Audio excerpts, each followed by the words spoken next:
নমস্কার, কেয়ার চ্যানেলে তোমাদের সবাইকে স্বাগত জানাই। আজকে কোনো ব্লগিং না, আজকে জয়ের জন্মদিন আর অল্প কিছু জন্মদিনের উপলক্ষে জয়ের জন্য রান্না করেছি। সেই রান্না আর ভিডিও তোমরা দেখতে থাকো। আর তোমাদের সাথে শেয়ার করব এসবিআই যে ব্যাংক, এত বড় একটা ব্যাংক, সেই ব্যাংকে এত ফ্রড, এত চিট বা এত চিটিং হয়, সেই কথাগুলো আজকে পুরোটাই তোমাদের সাথে শেয়ার করব। আমি আর এই যে বার্থডের দিন আমি বার্থডে ব্লগটা কিছু বলতে পারতাম, কিন্তু আমি এটা তোমাদের সাথে শেয়ার না করে একদমই থাকতে পারছি না। কারণ আমার মতন যারা তোমরাও মানে এরকম চিটিংবাজের পাল্লায় পড়তে পারো, আর একই দিনে আমি তিনটে চিটিংবাজের পাল্লায় পড়েছি, সেটাও তোমাদের সাথে শেয়ার করব। আমি একদম মানে মরতে মরতে বেঁচে গেছি বলো। আর ভীষণ ডাক্তার, ওষুধের দোকান, ব্যাংক, কেউ এখন বিশ্বাস করা যায় না, সবাই চিটিংবাজ। আমি আজকে তিনখানা গল্প তোমাদের সাথে শেয়ার করব। একই দিনে আমার সাথে এই তিনটে ফ্রড হলো, আর তিনজন মানে যে তিনবার ফ্রড হলো তিনবারই জয় আমার সাথে ছিল। ভাগ্যিস আমার সাথে ছিল, তা না হলে কি হতো সেটা আমি মানে বুঝতেও পারছি না, ভাবতেও চাইছি না, আর ভাবতেও পারছি না। তোমরা জানো আমার একটা বিজনেস আছে, নাইটি কুর্তির বিজনেস, আর সেটা বড়বাজারের সঙ্গে আমার ফোনের মাধ্যমে আর এসবিআই ব্যাংকের মাধ্যমে, যে কোনো ব্যাংক হতে পারে, তো আমি এখানে নাম বলছি, ব্যাংকের মাধ্যমে আমার বড়বাজার থেকে মাল কেনা হয়, আর সেখানে আমার অ্যাকাউন্ট থেকে আমি ওখানে টাকা ট্রান্সফার করি। তো আমি সেখানে ব্যাংকে গেছিলাম সেটা বলতে, যে আমার এরকম আপ টু ডেটটা আমি তো ফোনের মাধ্যমেই করি, তো আপ টু ডেটটা আমার বন্ধ হয়ে গেছে, তো এটা ঠিক করার জন্য গেছিলাম। তো যাওয়ার পরে ওদেরকে বললাম যেরকম আপ টু ডেটটা পুরো দেখা যাচ্ছে না, তো বললো ঠিক আছে, তাহলে আপনি আগে বইতে আপ টু ডেট করুন। তো আমি মানে 6 মাসের মধ্যে আর আমি ব্যাংকে যাইনি। মানে টাকা আমার যেসব কাস্টমারের কাছে টাকা পাই তারা আমার অ্যাকাউন্টে পাঠায়, আর সেই টাকাটাই আমি পাঠাই। তো আর একটা কথা বলতে গেছিলাম, যে একদিনে 1 লাখ টাকার বেশি কি পাঠানো যাবে? তা ওরা বলেছিল যে না, ওটা সিকিউরিটি একটা, 1 লাখ টাকার বেশি পাঠানো যাবে না, আর স্ক্যানারের মাধ্যমে 2,000-এর বেশি তুমি দিতে পারবে না এখন, সেটা একটা সিকিউরিটি। তো আমি ভালোই, খুবই ভালো। তো আমি তাদের সঙ্গে বড়বাজারের কথা বলে নিয়েছি যে হাফ হাফ করে দেবো, 1 লাখের বেশি পাঠানো যাবে না। তো সেসব কথাবার্তা সব ফাইনাল হয়ে গেছে। তো ওরা ঠিক করতে পারছে না, বলছে আমার যে আপ টু ডেটের যে ফর্মটা, ইউনোটা, ওটা ঠিক হচ্ছে না, আপনি এটিএম কার্ড বা ক্রেডিট কার্ড, ডেবিট কার্ড এরকম কিছু আছে? তো আমি বলছি আমি ওসব তো ব্যবহার করি না। তো আছে, আমার কাছে কার্ড আছে, তো কার্ডটা আমি বের করে দিয়েছি। তখন ওরা বলল যে না, এ তো কার্ডটা এক্সপায়ার হয়ে গেছে, তো এই কার্ডটা নতুন করে কার্ড নিতে হবে, তা না হলে ইউনোটা হবে না। তো আমি বললাম, তো আমার তো ইউনোটা খুবই দরকার, কারণ আমার কাস্টমাররা সব টাকা পাঠায়, তো আমি দেখতে পাচ্ছি না কে কখন পাঠাচ্ছে, কত পাঠাচ্ছে, সেটা তো আমার আপ টু ডেটটা খুব দরকার সব সময়, তো আমার ইমিডিয়েটলি এটা লাগবে।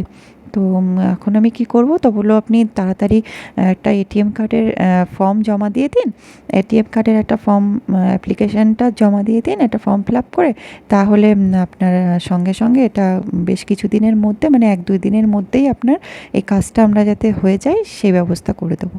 তো আমি বললাম আমার তো এটিএম কার্ড বা ডেবিট কার্ড, ক্রেডিট কার্ড আমি কিছু ইউজ করি না, আমি ওগুলো পছন্দ করি না, তো আমার এগুলো না নিলে হবে না? তো বললো না, এটা আপনার ইউনোটা আপ টু ডেটটা আপনার নিতে গেলে আপনার এই ডেবিট কার্ড, ক্রেডিট কার্ড, এগুলো এটিএম কার্ডের একটা ফর্ম ফিল আপ করতে হবে, নিতে হবে। তাই আমি বললাম ঠিক আছে, কারণ ওটা আমার খুব দরকার, বড়বাজারের আপ টু ডেট আমার দেখতেই হবে। আর আমার একটা কাস্টমার টাকা পাঠিয়েছিল, সেটা আমি দেখতে পাচ্ছিলাম না, সে বারবার ফোন করছিল বলেই আমি তাড়াতাড়ি করে গেছি। তো আমি বললাম ঠিক আছে, তাহলে যতদিনে আমার কার্ডটা হচ্ছে ততদিনে আমি তাহলে এখান থেকে বইটা আপ টু ডেট করি। তো যেহেতু আমি 6-7 মাসের বেশি হয়েছে আমি ব্যাংকে যাই না, তার জন্যে আমি মানে আপ টু ডেটও করা হয় না। তো আমি বইটা নিলাম, বইটা নিয়ে আপ টু ডেট করতে চলে গেলাম। তো আপ টু ডেট করলাম, একটা বই শেষ হয়ে গেল, তো আরেকটা বই চাইলাম, আরেকটা বই দিল, সেই বইটাও শেষ হয়ে গেল, এরকম করে 4খানা বই আমার শেষ হয়ে গেছে আপ টু ডেট করতে করতে। তো যখন 4খানার বেলায় 4খানা যখন হাফ হয়েছে, তখন আর মেশিনে কাজ করছে না, মানে আরও অনেকেই কাজ করছে, তো মেশিনে আর হচ্ছে না, বলে আপনার আজকে আর হবে না। আর তারপরে পুচকুটা খুব কাঁদছিল, আমি বললাম ঠিক আছে, তাহলে আমি ফর্মটা ফিল আপ করে বাড়ি চলে যাই, আবার কালকে এসে আর সেদিন শুক্রবার ছিল, তো বললো না শনিবারে বন্ধ থাকবে। তো আমি বললাম ঠিক আছে, তাহলে আমার সে আস্তে আস্তে আবার সোমবার হয়ে যাবে।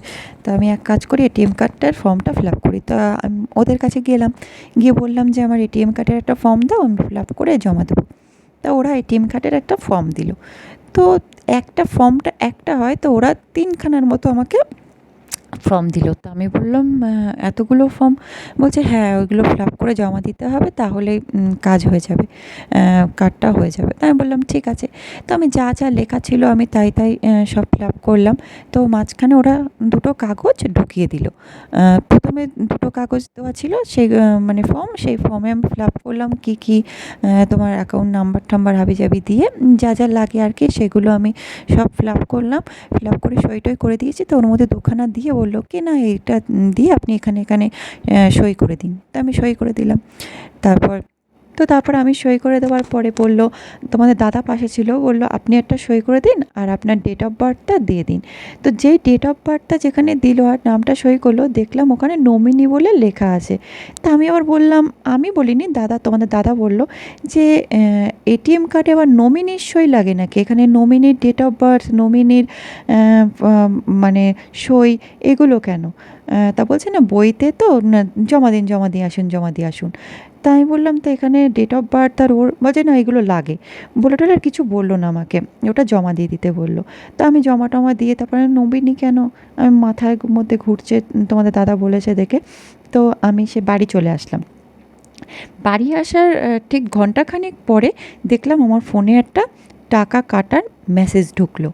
তো আমি না ভাবলাম কী ব্যাপার, আমার তো টাকা কাটার, এখন তো আমি বড়বাজারে টাকা দিইনি বা অন্য কোথাও টাকা দিইনি, তাহলে আমার এত টাকা কাটলো কিসে?